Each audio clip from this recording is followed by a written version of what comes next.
Have you ever found yourself in a room full of people, smiling, listening, holding space for everyone, and yet walking out completely empty? Like your soul had been drained in silence while everyone else just breathed easier? You say yes when you're already exhausted. You show up even when no one shows up for you. You're the one they call when their world falls apart, and somehow you're expected to be the glue that never cracks. But let me ask you something that most people won't dare to. Who holds you? Who sees you when you're busy holding everyone else together? This is the quiet agony of the empath, the one who feels too much, gives too much, and ends up wondering why they always feel like they're not enough. Empathy is a gift, yes. But Carl Jung warned us long ago, what isn't conscious becomes fate. And for empaths, that fate is often being used, drained and discarded not because they are weak, but because they didn't know how to protect what makes them strong. Jung spoke of the shadow, the hidden, often denied parts of ourselves that we unconsciously project onto others. And here's the truth no one wants to say aloud.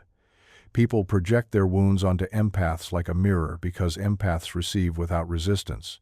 Your kindness becomes a landing place for their pain. Your openness becomes a playground for their chaos. And the worst part, you keep thinking it's your job to fix it. But you didn't come into this life to carry everyone else's emotional debris. Your soul didn't sign up to be a dumping ground for unhealed wounds. The hidden danger of being an empath isn't just emotional exhaustion, it's identity erosion. Because the more you absorb, the less you remember who you are. And if you're not careful, you'll spend a lifetime solving other people's messes while your own spirit silently fades. Empathy, in its truest form, is sacred. But unguarded empathy is dangerous.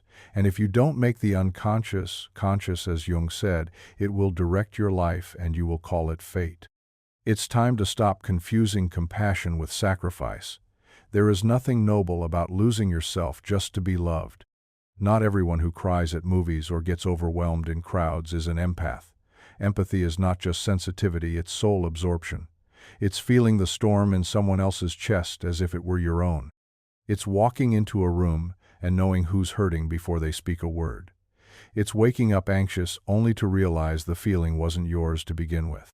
That's what it means to be an empath. You don't just feel with others, you feel for them, as them. And it's beautiful, but it's also a battlefield when you don't know where you end and they begin.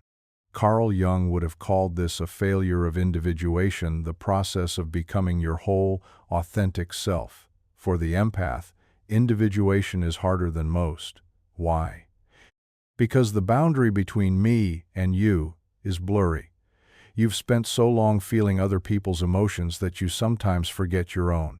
You adapt, absorb, accommodate, until your identity is shaped more by the needs of others than by the truth of your own soul. Being an empath means you have the capacity to connect deeply, to see through masks, to hear what's not being said. But that gift, without inner work, becomes a prison. You become a sponge for suffering, a magnet for the wounded, a fixer in relationships where you were never meant to heal someone else's past. And slowly, you stop asking, what do I want? What do I feel? Because you're too busy managing the emotional weather of everyone around you.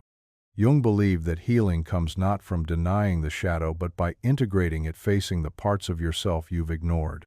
For the empath, that shadow often contains rage, boundaries, self-preservation, the right to say no. And until you claim those parts, your empathy will keep leading you into relationships that deplete you, situations that control you, and a life that feels lived for everyone but yourself.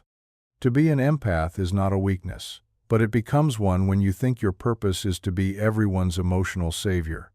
You weren't born to dissolve into others. You were born to feel yes, but also to stand, to differentiate, to love without losing your center. Empathy without self-awareness is a slow erasure, and you deserve more than that. You deserve to exist whole. There's a point where compassion stops being a gift and starts becoming a trap woven from your own heartstrings. You say, I'm just helping. But deep down, you know it's more than that. You're giving until it hurts. Giving until you disappear. It starts with one yes, then another, and another, until your boundaries become invisible, your needs become negotiable, and your identity becomes defined by how useful you are to others. You think you're being kind, but what you're really doing is slowly erasing yourself. Carl Jung warned us, what you resist persists. What we suppress in ourselves doesn't go away, it waits, it grows, and eventually it turns into something darker: resentment, bitterness, exhaustion. But you don't show it, do you? You just smile harder, give more, swallow the anger, call it patience, call it love. But love without limits is not noble. It's self-neglect in disguise. You see, when you deny your own needs, your own voice, your own shadow, it doesn't vanish, it leaks out. You start resenting the very people you thought you were helping. You feel angry at yourself, guilty for feeling angry, then angry again for feeling guilty. It's a cycle, a quiet war. This is the curse of chronic compassion. You start building your worth on how much you can carry, and no one notices when you're crushed beneath the weight. Not even you. Empathy without boundaries becomes martyrdom. And martyrdom, while romanticized, is just another form of self-abandonment. If you give so much that there's nothing left of you, who's really being served? Jung said, until you make the unconscious conscious, it will direct your life, and you will call it fate. And many empaths are living a fate that isn't theirs, dictated by guilt, sustained by overgiving, and silently governed by the fear of being unlovable if they ever dare to say no. But here's the truth. Saying no is not cruelty. It's clarity. And compassion, to be real, must include yourself. Empaths are praised for their warmth, their intuition, their sensitivity. But what no one talks about, what's buried beneath the praise, is the cost. Because empathy, when untethered from self-awareness, becomes a breeding ground for silent suffering. You start burning out, not from doing too much, but from feeling too much.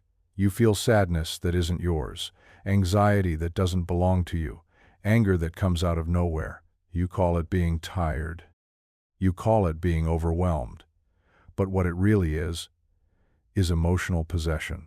Carl Jung spoke of the shadow, the unconscious part of us that holds everything we reject, everything we repress. And for empaths, that shadow is often full of rage, exhaustion, and a desire to be left alone, feelings we suppress because we've been conditioned to always be kind, to always be available. But when we deny that shadow, it starts to run the show.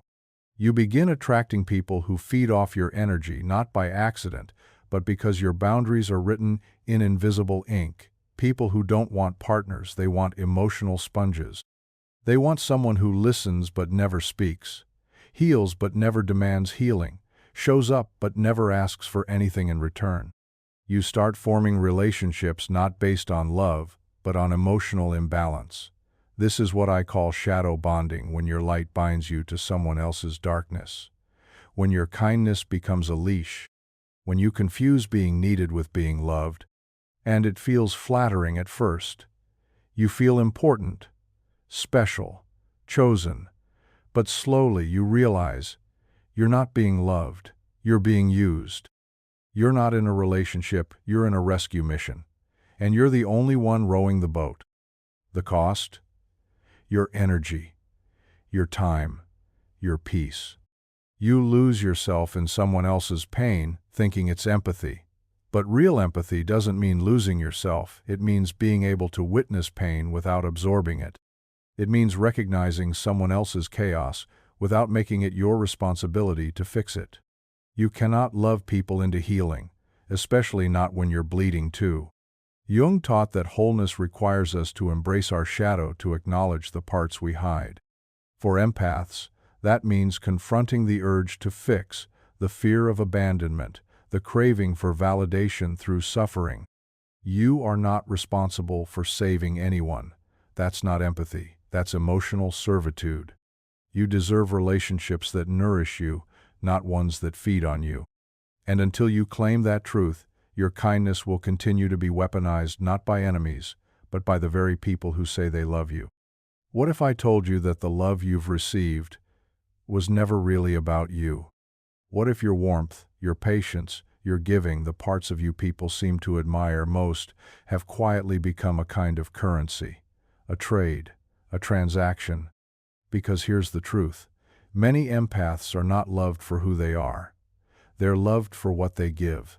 Your availability, your softness, your ability to forgive when others wouldn't, to stay when others would leave. That's what people attach to.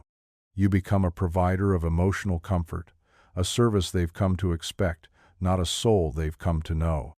Carl Jung warned us that people relate through projections, and when you, as an empath, are always giving, always understanding, always available, people stop seeing you. They see what they need: a healer, a listener, a safe place. But you weren't born to be a service station for broken people on their way to somewhere else. You weren't meant to only matter when someone else is falling apart. And yet, so many of your relationships have been built on this silent contract. You give, they stay. You provide emotional labor. They provide momentary affection. You soothe their wounds. They offer just enough love to keep you coming back. This is the transactional empathy trap, where your compassion is mistaken for obligation, where love is measured in output, not essence. And the worst part? You don't even realize it's happening, because you're too busy trying to earn love, while others are busy collecting your energy. You see, the moment you stop giving, the moment you need something, set a boundary, or ask for space, watch what happens. The affection fades, the connection cracks, and suddenly, the love that felt unconditional reveals its conditions. This is what Jung meant when he said, "The most terrifying thing is to accept oneself completely, because to do that, to truly honor yourself, you'll have to stop trading your kindness for connection. You'll have to realize, love that must be earned through self-abandonment was never love at all." Not everyone who comes into your life is looking for connection. Some are looking for supply. As an empath, your warmth acts like a lighthouse in a dark sea. But light doesn't just attract those who are lost, it also draws in those who want to use it to find their own way, without ever asking how it affects you. These are emotional vampires, and they don't bite. They lean, they drain, slowly, silently, systematically. Let's look at who they are. 1. The perpetual victim. They always have a crisis, always someone else to blame. Their life is a constant emergency, and you're the emotional ambulance. They seek your sympathy, your energy, your time, but never your advice. Because they don't want solutions, they want attention. And when you try to help them rise, they subtly pull you down with them. Their chaos becomes your responsibility. Their sadness becomes your guilt. And every time you try to set a boundary, they respond with disappointment, or worse, silence. Because to them, your empathy isn't a gift, it's a lifeline they believe they're entitled to. 2. The narcissist. They're charming, magnetic. They make you feel special, at first. They say things like, "No one understands me like you do," and you believe it. Because you do see them deeply, that's your gift. But that gift becomes your curse when their admiration turns into control, their need for praise, their manipulation disguised as affection, their subtle guilt trips when you take space for yourself. They don't love you, they love the reflection of themselves in your eyes. And when you stop reflecting admiration, they discard you or punish you emotionally. They use your empathy as fuel and leave you empty. 3. The fixer-upper. This one's tricky because they don't appear broken. They appear promising, talented, deep, almost there. And you see their potential, don't you? The light behind the wounds, the brilliance beneath the pain. You believe if you just love them enough, they'll heal. But they never do. Because the unspoken dynamic is this: you work, they receive. You hold space, they take it. You overfunction, they underfunction. And over time, the relationship isn't about two people growing, it's about one person doing the emotional labor of two. They keep you busy in the name of love, but it's not love, it's dependence. You weren't put on this earth to be a power source for people who refuse to charge themselves. Carl Jung said, You meet your destiny on the road you take to avoid it. And many empaths walk straight into these dynamics trying to fix, save, or love someone into healing because deep down, they believe their value lies in how much they endure. But endurance is not connection, sacrifice is not love, and exhaustion is not a badge of honor. You are not here to be drained. You are here to shine. If fear is a cage, guilt is the lock that keeps it shut. And for empaths, guilt isn't just an occasional emotion, it's a leash, a quiet force that turns your compassion into compliance, one that people, especially manipulators, know how to pull with precision. You say yes, not because you want to, but because you don't want to hurt them. You stay quiet, not because it's fair, but because you don't want to seem ungrateful. You sacrifice, again and again, not because it brings peace, but because the thought of saying no leaves you drenched in shame. This is not kindness, this is captivity. Carl Jung once said, "People will do anything, no matter how absurd, to avoid facing their own soul, and those who refuse to take responsibility for their pain will often hand it to someone else to carry." Empaths make the perfect carriers because guilt works best on the kind-hearted. So they say, "After all I've done for you, you're the only one who understands me. I just thought you cared more." These aren't statements, they're emotional contracts designed to keep you small, quiet, and responsible for emotions that aren't yours. Guilt becomes the currency of control, and you pay, again and again, with your time, your peace, your energy. And the tragedy is, it works. Because you've been conditioned to believe that disappointing someone is the same as doing harm. But here's the truth that sets you free. Saying no to manipulation is not cruelty. Choosing yourself is not betrayal. And protecting your energy is not selfish, it's sacred. Those who guilt you into staying were never loving you. They were using you to avoid facing themselves. You are not responsible for someone else's inability to self-reflect. And guilt, when used as a weapon, is the loudest confession that someone is terrified of owning their own shadow. Don't carry what they refuse to look at. Empaths rarely collapse all at once. Their burnout doesn't come with a crash. It arrives in whispers, subtle, quiet, easily dismissed, until one day you don't recognize yourself anymore. You're tired, but it's not the kind of tired sleep can fix. You're present, but you feel invisible even to yourself. You go through the motions, but everything feels muted. This is invisible burnout, the kind that doesn't look like failure, but feels like fading, the kind that isn't measured in productivity, but in presence or lack of it. Carl Jung taught that burnout of the psyche occurs when we are not living in alignment with the self. When we abandon our soul to serve roles, caretaker, peacemaker, fixer without tending to the one playing them. And for empaths, that abandonment happens slowly, sacrificially, beautifully even, until it doesn't. You stop creating, you stop dreaming, you stop laughing from the belly, you stop being and begin managing others, their moods, their needs, their storms. And all the while, your light dims quietly. No one notices because you're still functioning, still smiling, still saying, "I'm fine." But inside, the fire is low. The colors of life fade into grayscale.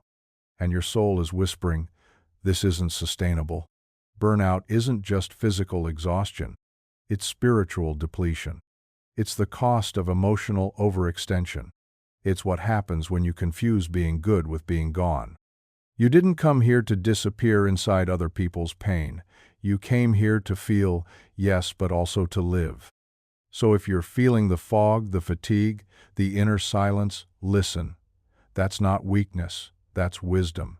That's your soul, asking for restoration, for boundaries, for solitude, for reconnection with you.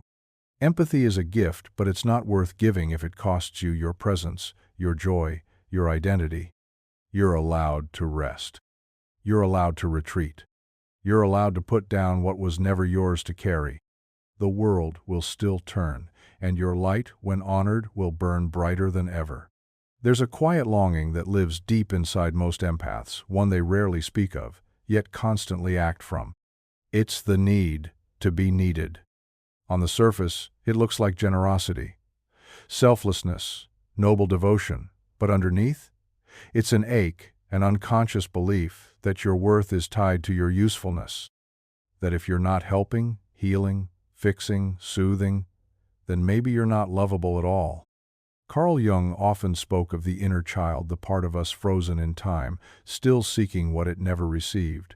For many empaths, that child learned early that love had conditions. That affection came only after performance. That connection required caretaking. So you became the good one, the sensitive sibling, the emotional translator, the peacemaker, the one who always knew how to keep the atmosphere calm even if it meant neglecting your own storm. And over time, that role became your identity. You don't just feel empathy, you perform it. You don't just offer help, you define yourself by it. And when someone doesn't need you, it feels like rejection. This is the root of the empath's wound, not just giving too much, but not knowing who you are without the giving. It's not your fault. It was survival. But survival scripts don't serve your evolution. And the truth is, needing to be needed is not love, it's dependency. It's a subtle form of control masked as kindness because if they need you, they won't leave. If you're useful, you're safe. But the price? You remain unseen. People love the function, not the person. They depend on your support, but never ask about your soul. You become essential but invisible. Jung taught that healing the inner child isn't about blame, it's about reparenting. About sitting with that small, aching part of you and saying, you don't have to earn love anymore. You get to be, not just do. Your worth is not transactional. You are enough, even when you're not helping anyone. Especially then. Empaths are mirrors not because they choose to be, but because they reflect what others refuse to face. You felt it. The way someone lashes out at you for being too sensitive, when really it's their own sensitivity they fear. Or how someone accuses you of being selfish when you finally set a boundary because they can't handle their own unmet needs. This isn't personal, it's projection. Carl Jung wrote, everything that irritates us about others can lead us to an understanding of ourselves. That's the power and danger of the empath's presence. You trigger people, not because you harm them, but because your emotional clarity reflects their internal chaos. Your calm reveals their noise. Your tenderness exposes their numbness. And instead of doing the work to face their shadow, they throw it at you. They say, you're overreacting. You think you're better than everyone. You're too emotional. But what they really mean is, your sensitivity reminds me of what I buried. Your integrity shows me my compromise. Your peace reveals the war I'm ignoring. Empaths absorb this pain, often mistaking it as their own. They question themselves, apologize, shrink. But what they don't realize is that they become emotional screens, places where unhealed people project their unresolved grief, shame, and self-rejection. This is the mirror effect, and if you're not conscious of it, you'll carry reflections that aren't yours to hold. But here's the shift. When you understand projection, you no longer take it personally. You become the observer, not the absorber. You can say, this isn't mine, and step out of the story. You can offer presence without becoming the container. You can witness pain without making it your identity. Because what others see in you is often just a glimpse of what they haven't yet faced in themselves. You are not here to hold their shadows. You are here to hold your light and shine it, even when it makes others squint. Carl Jung didn't promise us comfort. He promised transformation. And at the heart of that transformation is a path few dare to walk, the path of individuation. The lifelong journey of becoming whole by integrating the pieces we've hidden, denied, or forgotten. The shadow, the ego, the persona. For empaths, this path is especially sacred and especially difficult, because so much of your identity has been shaped around other people's needs, around being good, being generous, being liked. But individuation demands something far more radical. It demands truth. Your truth. not the role, not the mask, not the pleasing version of you that makes others comfortable. Individuation is not about perfection. It's about integration, facing the shadow without shame, letting the ego serve rather than control, and removing the persona when it no longer protects but suffocates. For empaths, the shadow often holds what you were told not to be: assertive, angry, self-focused, unavailable. But here's the paradox. Your healing lies inside the traits you were taught to suppress. The boundary you fear is the doorway to your freedom. You see, saying no doesn't make you hard. It makes you real. Setting limits doesn't make you cruel. It makes you whole. Jung taught that the privilege of a lifetime is to become who you truly are. But who you truly are cannot emerge as long as you're living in emotional debt, always paying with your energy, your silence, your soul.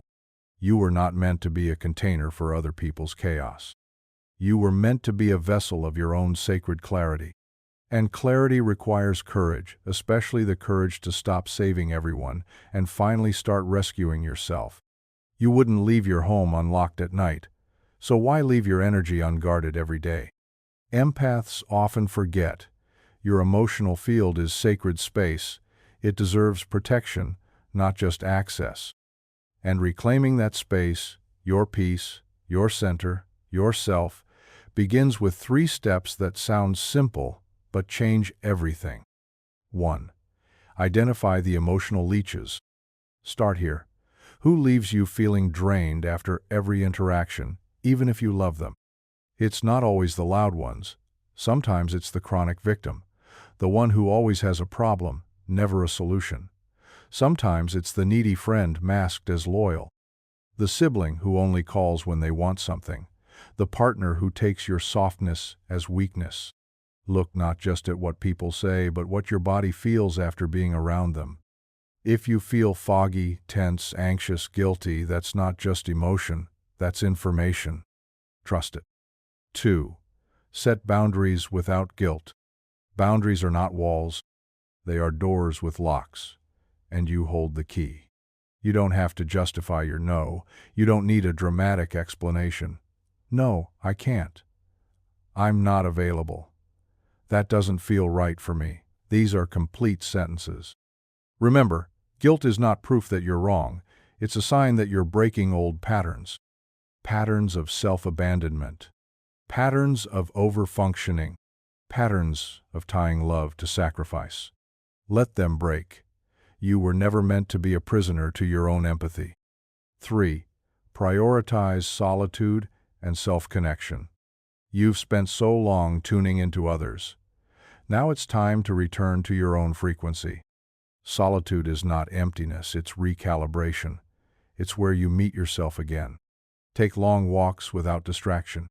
Write letters to your inner child. Listen to music that opens your chest. Breathe not just to stay alive, but to come back to life.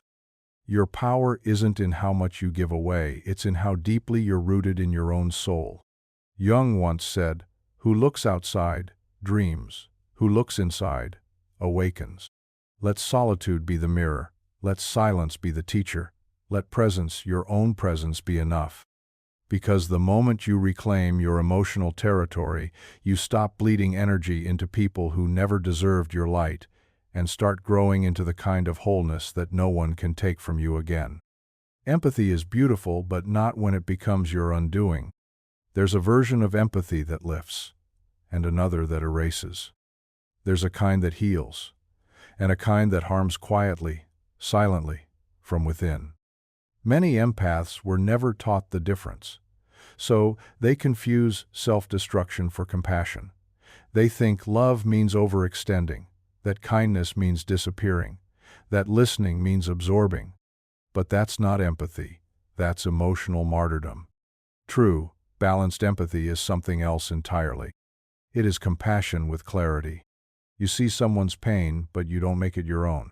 You hold space, but you don't collapse into it. You care, but you don't carry.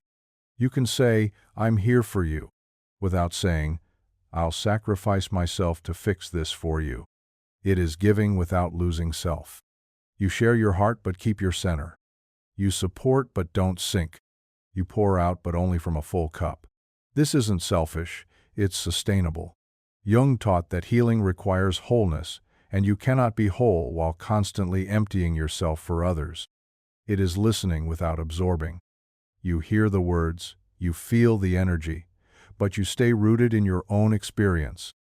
You stop saying, "I feel everything," as if it's a curse, and start saying, "I feel deeply, but I choose what I carry." That is the boundary that transforms empathy from erosion into empowerment. Because here's the truth. You don't have to break to be kind. You don't have to bleed to be good. You don't have to abandon yourself to be loved. Healthy empathy doesn't ask you to vanish. It asks you to stay fully, completely as you. What if the very thing you've been told makes you weak is actually your greatest power? Empathy, your ability to feel, to understand, to intuit, is not a flaw. It's a gift. A sacred, rare, luminous gift. But like any powerful gift, it must be protected. Because when it's left unguarded, it becomes a doorway for emotional thieves. People walk through your heart without wiping their feet. They take your light, call it theirs, and leave you in the dark. But this isn't about blame, it's about awareness. You were never meant to give endlessly. You were meant to give intentionally from a place of strength, not survival. Carl Jung taught that power isn't found in dominance, but in integration when you unite the soft with the strong, the open with the discerning. That is your path now, not to shut your heart, but to shield it with wisdom. Protecting your empathy means saying no when your body tightens, leaving conversations that drain, allowing yourself rest without guilt, honoring your intuition even when it's inconvenient. Because protecting your energy isn't rudeness. It's self-respect. And when you respect your empathy, truly something beautiful happens. It deepens. It becomes sharper, clearer, more potent. Not diluted by resentment, not clouded by burnout, but alive, clean, powerful. You no longer feel everything because you have to, but because you choose to. You no longer carry the weight of others because you can, but because it's right. And in that shift, your gift becomes unshakable. So if anyone has ever told you you're too sensitive, know this. Sensitivity is not a liability. It is your superpower when protected, nurtured, and respected. Your empathy doesn't need to be fixed. It needs to be honored. You were not born to carry everyone's pain. You were born to feel deeply, yes, to sense what others cannot, to hold tenderness where the world holds tension. But also, you were born to stand firmly, to draw sacred lines in the sand, to choose where your energy flows and where it stops. Empathy is not a sentence. It is a superpower, but only when you wield it, not when you are consumed by it. Carl Jung once said, "The most terrifying thing is to accept oneself completely." And for the empath, that means finally saying, "I am not here to fix you. I am here to honor me." That is the beginning of everything. Because when an empath reclaims their voice, their boundaries, their time, they don't become cold. They become clear. They don't become distant. They become sovereign. They don't stop caring. They start caring wisely. So to the ones who have felt too much, carried too much, silenced themselves to keep others comfortable, this is your turning point. You don't need permission to stop bleeding for people who never bring bandages. You don't need to justify your rest, your space, your peace. You are allowed to be a sanctuary for yourself first. Let your no be as sacred as your yes. Let your silence speak as loudly as your compassion. Let your presence be a choice, not an obligation. Because empowered empathy isn't about how much you give, it's about how well you choose. And today, choose yourself. Not in guilt, not in rebellion, but in truth. The kind of truth that burns away everything you were never meant to carry. The kind of truth that says, "My empathy is my light, my boundaries are its shield, and my life finally belongs to me." Now is your time. Start walking the path of self-trust, of self-definition, of emotional boundaries that honor both your soul and your sanity. because you are not here to drown in the weight of others. You are here to rise whole, grounded, and unapologetically radiant. This story was intense. But this story on the right-hand side is even more insane.